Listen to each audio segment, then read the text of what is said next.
Hello viewers, 4DIYers here with another video for everyone. In this particular video here, I'll be showing you how to clean up underbody rust on a budget. This is a different method than what was shown previously on a video.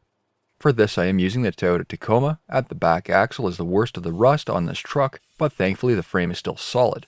This method can be used on frames as well. The rear axles on these trucks are known for rotting out, so I'm wanting to clean it up and provide a layer of protection so that doesn't get worse. As some of you may have remembered, I did some brake work on the rear, replacing the back brakes, wheel cylinders, and rear brake line.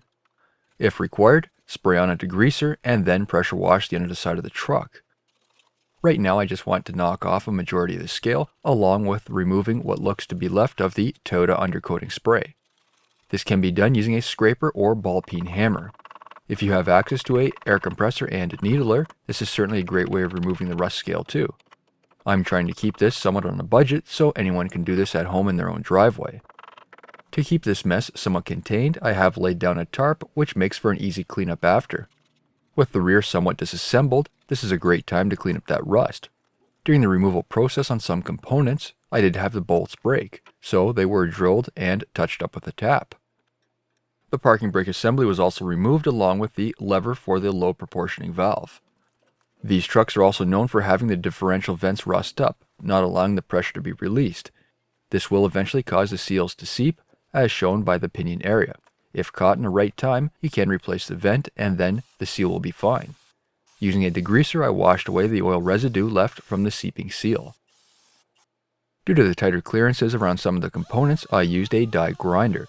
This is a compact die grinder from Mobile Distributor Supply made by OEM Tools, model number 24404, coming in at around 4.7 inches in length, 2.4 CFM consumption at 90 psi. Equipped with a wire wheel, this is a great way of cleaning up the surface, removing the scale, and working around those uneven areas.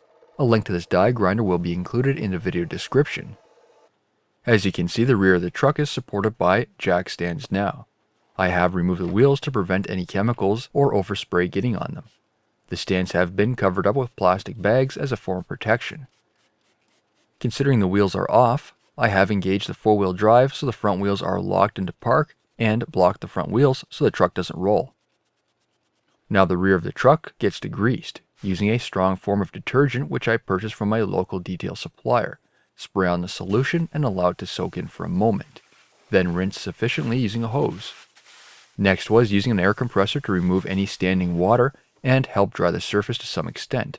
Make sure the air compressor does have a separator to reduce the chance of oil contaminating the newly cleaned surface. With the surface somewhat damp, this is fine, as this is the requirement for the rust treatment I am using. Here I have a product from Rust-Oleum Krud Kutter, a must for rust. I have been playing around with this product on a few different projects and it seems to hold up great. It does have a phosphoric acid base, which is a known treatment for rust. With the surface wet, it does help break the surface tension, allowing the chemical to react with the surface. With the scale removed, it's also easier for it to bite into the surface base, so it's not having to work through all those layers. Dumping the concentrated chemical into a plastic container, it can be mixed with water according to the instructions. I'd recommend wearing gloves, a respirator, safety glasses, and work in a well-ventilated area. Apply to the surface using a brush. With the wet surface, it can be a bit tough to determine where it has and hasn't been applied, so take your time. While cleaning up the rear axle, I also did the shocks and leaf springs. I will eventually replace the shocks. Any rust in the frame will get addressed using the same method, and I'll do section by section in my spare time. It does take a bit of time to dry, and dry times will vary depending on your climate. I left it for about an hour, and as you can see, it has a white film left over. For extreme rust, a second application is required, which I did. The second application I did dilute with water, a 50-50 mixture. I did notice on some of the surfaces with minor rust, it did dissolve it completely in the first application. With the solution finally dried, next is moving on to paint. For paint, I'm using a farm implement paint from a local farm equipment dealer. This is the same paint which I used for cleaning up the rust on the Ranger's frame along with the fuel tank for the BMW. This paint can be applied using a brush, roller, or spray gun. With a spray gun, it's required to be thinned out using their products. I did apply the paint using a cheap hvlp spray gun. The overspray is fairly minimal, and the application is much easier than using a brush or roller due to the tighter areas and irregular shapes. Any areas I didn't want covered in paint, I had plastic wrap applied. Tape, paper, or even tinfoil can also be used.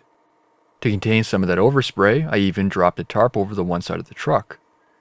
I let the paint set up for 15 to 20 minutes. This will vary depending on the products and temperature, then applied a second coat. I would not recommend applying any type of rubberized coating, as this can trap moisture, eventually causing components to rot out, and by the time it's found, you're too late.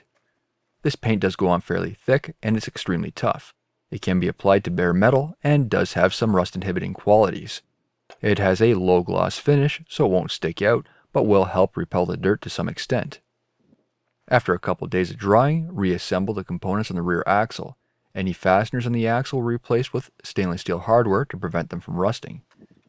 The areas where the jack stands were will be touched up after with a brush. After a month of curing, and when everything gets finished up, the axle was treated with a rust inhibiting spray. I used a mixture of linseed oil and WD-40. Linseed oil has been used as a rust inhibitor on aircrafts. This is a boiled version I'm using, which is known to dry faster. Due to the cooler weather, linseed oil by itself is quite thick and doesn't spray very well, so the WD-40 helps cut it down. I wanted to avoid using a solvent, as it can be hard on any rubber components. The WD-40 also helps disperse any moisture which may be on the surface. When applying an oil spray to a vehicle, be careful around the brakes, especially rotors, as the oil can cause issues on the braking surface. It's best to apply this in an area which you don't have to worry about staining the ground. Then allow the vehicle to sit in that area for about 24 hours, as it will drip to some extent. After a year, now this is into the second winter, it has held up extremely well. This truck has been driven on many gravel roads, is exposed to salt, and all forms of weather. The rest of the frame was also cleaned up using the same method. Unfortunately, with cleaning up the frame, if yours is boxed in such as this, there really isn't any methods to properly clean the inside from rust. The only real treatment is washing out the frame with a hose, using compressed air to blow out any water, and then applying a rust inhibiting spray or wax.